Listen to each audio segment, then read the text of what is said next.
Kaixo Edurne, udako oporrak? Bueno, ederto joan dira, Lekitzon egon gara, nire bigarren herrien eskapadatzu ematen du hegoalderan.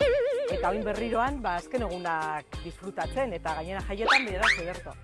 Zer eskatuko zenioke ikasturte berrian herriko politika gintzari?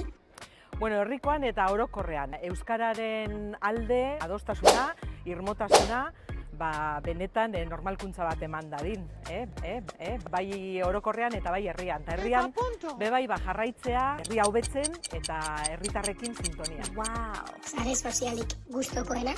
Facebook, iradina delatatzen duen arren. Liburu bat? Bueno, liburu zaila da, baina aukeratuko dut Karmele Jaioren Maitasun kapitala.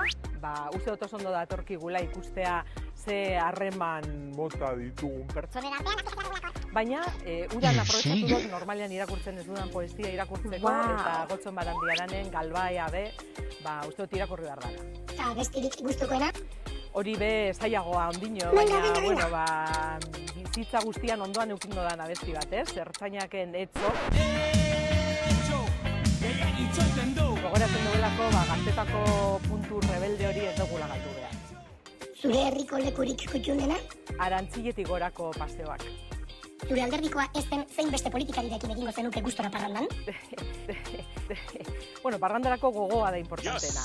Edonorekin joango nintzateke, gogoa baldin badeko nigaz parrandatzeko. Baina bat aukeratu behar badot, Usan solo izango da, eta... Unai aukeratuko da. Eta karaoke batera bueltatzeko. Itzikot.